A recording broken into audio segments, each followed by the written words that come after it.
대한민국의 해상 안보가 심각한 타격을 입었습니다. 감히 대한민국의 해양을 위협한 세력은 러시아였는데요. 러시아는 북한과의 불법적인 무기 거래를 통해 대한민국과 국제사회의 평화를 위협하고 있는 상황입니다. 그런 러시아가 이제는 바다에서도 한국의 안보에 심각한 균열을 야기하고 있는데요. 24년 만에 푸틴이 북한을 방문한 상황에서 11일간 동해와 태평양 일대에서 해군 훈련을 진행한다는 것은 명백히 한국과 자유진영을 상대로 무력 과시에 들어간 것입니다. 러시아 해군의 이번 훈련에는 총 40척의 함정과 선박이 동원되었을 뿐만 아니라 각종 헬기도 20대 이상 동원되는 것으로 알려졌습니다. 직접적으로 한국의 영해를 침범하거나 한국을 적으로 가정하여 진행된 훈련은 아니지만 북한의 우방인 러시아가 대한민국과 인접한 해역에서 이러한 군사훈련을 진행하는 것은 우리 대한민국의 안보를 위협하는 행위가 분명합니다. 특히 러시아는 최근 들어 해상에서의 군사활동을 상당히 증가시키고 있는데요. 동해와 태평양 일대에서 진행되는 군사훈련 이외에도 북극해에서 핵잠수함을 이용해 순항미사일 발사 훈련을 진행하기도 하는 등 러시아 해군의 군사도발이 점차 늘어나고 있어 예의주시가 필요한 상황입니다.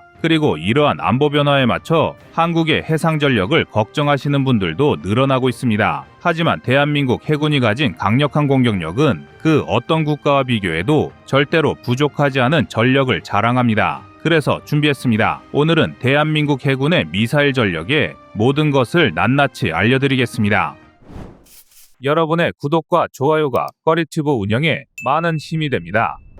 해양에서의 군사작전은 지상과 공중에서의 군사작전과는 다른 차별화된 전략적 이점을 제공해 줄 수 있습니다. 지상에 위치한 전력은 미사일 발사대와 같은 주요 시설이 고정되어 있기 때문에 위치 재원이 적에게 넘어갈 경우 언제든 방역을 당할 수 있다는 위험을 가지고 있습니다. 자주포와 전차 등은 적의 공격으로부터 이동하면서 생존성을 확보할 수 있지만 대규모 타격 수단은 상대적으로 위치를 변경하기가 어렵다는 전략적 단점을 가진 것이 지상전력인데요. 공중전력은 전투기, 폭격기 등을 통해 지형의 제약 없이 적을 타격할 수는 있지만 항속거리와 작전 방향의 한계를 가지고 있어 오랜 시간 비행하며 지속적인 작전을 수행하기는 어렵다는 단점을 가지고 있습니다. 반면 해상전력은 대규모의 미사일을 탑재한 상태에서 바다를 이동하며 적을 타격할 수 있기 때문에 시시각각 우리의 위치를 변화시키면서 적을 공격할 수 있다는 전략적 강점을 가지고 있는데요. 그렇기 때문에 강력한 해군 전력과 타격 수단을 보유하고 있다는 것은 한국과의 안보에 많은 전략적 강점을 제공할 수 있습니다. 그래서 전 세계의 군사 강국들이 해군 전력 증강의 속도를 높이고 있으며 러시아와 중국 등의 적성국은 여러 바다에서 군사작전을 통해 무력 시위에 여념이 없는 모습을 드러내고 있는 것입니다. 중국은 남중국해에서 필리핀 등과 충돌하며 주변국을 위협하고 있는데요. 우리 대한민국도 이러한 중국의 충돌에 공식적인 우려를 표명하기도 했습니다. 또한 러시아는 미국의 턱 미친 쿠바에 미사일로 무장한 군함을 입항시켜 군사적 긴장도를 끌어올렸는데요. 그리고 이러한 상황들을 역으로 말하면 대한민국의 해군 전력이 적성국의 전력을 먼저 타격해 제압하는 것이 매우 중요하다는 것을 의미하는데요. 우리 대한민국은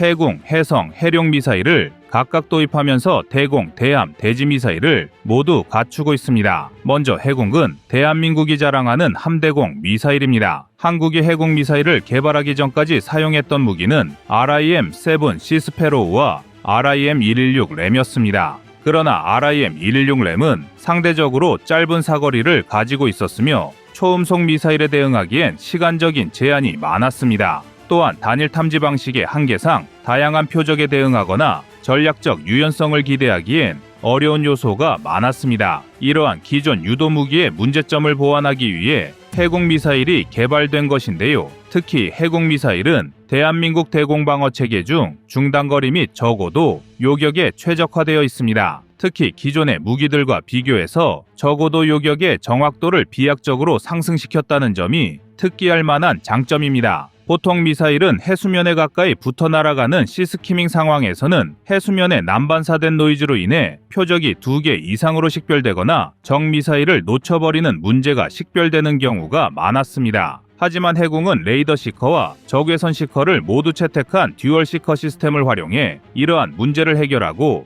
명중률을 비약적으로 증가시켰습니다. 듀얼 시커 시스템은 저구에선 시커가 추가되어 있어 적의 초음속 미사일이 고속 비행 시 나타나는 열 신호를 추적할 수 있게 되었는데요. 이를 통해 정확도를 높일 수 있었습니다. 또한 제민과 같은 전자전 방해에도 강한 내성을 가지고 있다 보니 적의 레이더 교란 체계도 대비가 가능합니다. 이러한 해궁의 성능 덕분에 대한민국 함정과 함대 전체의 방어력을 크게 향상될 수 있었는데요. 결론적으로 해공 미사일의 개발은 극초음속 미사일과 같은 고속 고위험 표적에 대해 신속하고 정확한 요격 능력을 토대로 적성국의 첨단 위협에 대한 대응 능력을 강화하고 해상 방어 체계를 견고히 할 수 있었습니다. 또한 해공 미사일은 현재 말레이시아에 수출이 유력한 상황입니다. 말레이시아에서는 자신들의 연안 초계함에 장착할 함대공 미사일의 도입을 준비하고 있는데요. 국내외 언론 매체들은 현재 한국의 해공 수출을 유력하게 보도하고 있습니다. 만약 말레이시아에서 해공을 도입한다면 이는 해공의 첫 수출 사례가 되는데요. 해당 업체는 해공의 수출뿐만 아니라 다양한 함정에서 운용이 가능하도록 성능 개량을 진행하고 있어 함대공 미사일에서 해공의 역할이 두드러진다면 대한미사일 분야에서는 해성이 존재감을 드러내고 있습니다. 이미 콜롬비아와 필리핀 등의 국가에서 해성을 도입하여 국제적으로 그 성능을 인정받는 해성은 적성국의 함정을 확실하게 격침할 대함 전력의 핵심이라 할 수 있는데요. 해성 미사일은 발사 후 자체적으로 목표를 탐지하고 추적하는 능동 레이더, 탐색기를 통해 고정밀 타격을 수행합니다. 특히 시스키밍 기술을 통해 적 레이더 탐지를 회피할 수 있으며 표적에 근접하면 급상승 후 하강하는 팝업 공격으로 적 함정에 대한 파괴력을 극대화합니다. 해성 미사일은 사거리 약 150km로 적의 해상 목표물보다 먼 거리에서 타격할 수 있습니다. 150km의 사거리는 적의 해상 전력과의 안정거리를 확보한 상태에서 안정적인 타격이 가능하며 또한 해군의 작전 범위를 증대시켜 넓은 해역에서 전술적 유연성을 제공합니다. 심지어 150km의 사거리를 200km로 증가시키는 등의 성능 개량 작업까지 진행하고 있는데요. 이에 맞서기 위해 북한은 러시아제 대한미사일을 역설계한 바다수리 6형을 공개했습니다. 북한의 바다수리 6형도 200km 이상의 사거리를 확보하기 위한 설계가 들어간 것으로 추정되지만 사거리 연장 기술의 한계를 메우기 위해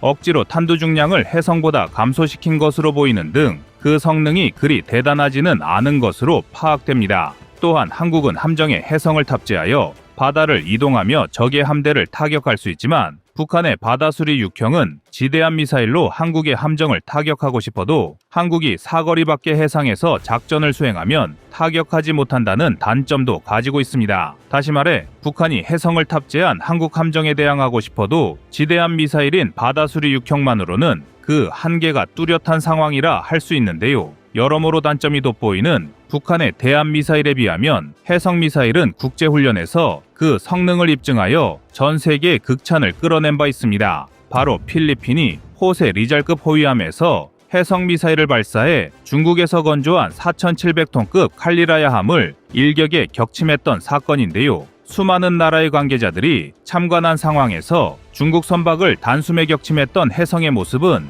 우리 국민에게 통쾌함을 안겨주었으며 중국의 무력 도발에 대한 확실한 경고의 메시지를 전달했었습니다. 그리고 이러한 한국 해군의 미사일 전력에 활용점정을 찍는 것은 해룡 미사일입니다. 해룡은 함대지 미사일로서 주로 적의 해안방어시설, 지휘소, 레이더기지 미사일기지 등 고정되어 있는 적 지상 목표물을 공격하는 데 특화된 무기입니다. 해룡의 가장 큰 장점은 최대 사거리가 200km에서 250km로 원해 상에서도 적 지상 목표를 타격할 수 있다는 것인데요. 앞서 말씀드린 북한의 지대함 미사일이 탄두 중량을 억지로 감량해서 간신히 200km의 사거리를 확보하려 발버둥치는 점을 감안할 때 250km에 육박하는 해룡의 사거리는 아군의 함대가 적의 공격으로부터 안전을 확보한 상태에서 마음껏 적의 지상시설을 초토화할 수 있다는 것을 의미합니다. 그리고 이는 상륙작전을 수행하는 아군의 해병대 전력에도 큰 전략적 이점을 안길 수 있는데요.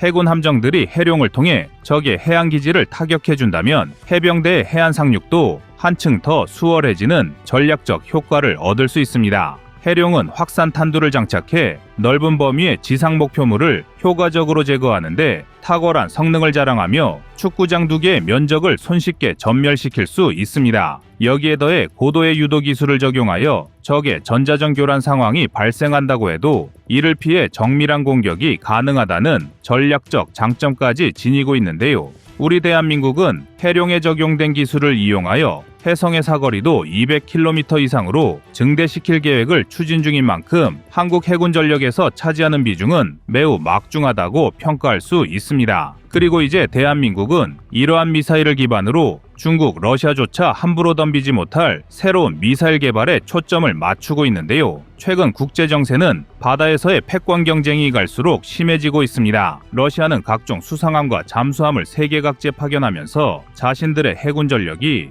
여전히 대양에서 군사작전을 펼치는데 이상이 없다는 것을 과시하고 있으며 중국은 해양 굴기를 외치며 전 세계의 바다를 전쟁터의 위기로 몰아넣고 있습니다. 러시아와 중국이 해양 패권 경쟁을 가속화하면서 세계 각국은 다양한 함정과 무장 체계를 갖추기 위해 해군 군비를 증강하고 있습니다. 그리고 이러한 국제사회의 흐름 속에서 한국은 해룡, 해성, 해공 미사일을 통해 적성국의 지상, 해상, 공중 표적을 모두 타격할 수 있는 전력을 구축했습니다. 자국 기술로 전투용 함정과 탑재용 무장을 모두 장착한 나라는 손에 꼽을 정도로 극히 소수에 불과한데요. 우리 대한민국 역시 세계 5위의 해군 강국으로서 함정과 무장 체계를 모두 자국 기술력으로 운용함으로써 압도적인 해군 전력을 통해 대한민국의 안보를 수호하고 있습니다. 나날이 세계 최고의 성능을 입증하고 있는 대한민국의 함정 미사일들에 대해 여러분의 생각은 어떠신가요? 이상 꺼리튜브였습니다.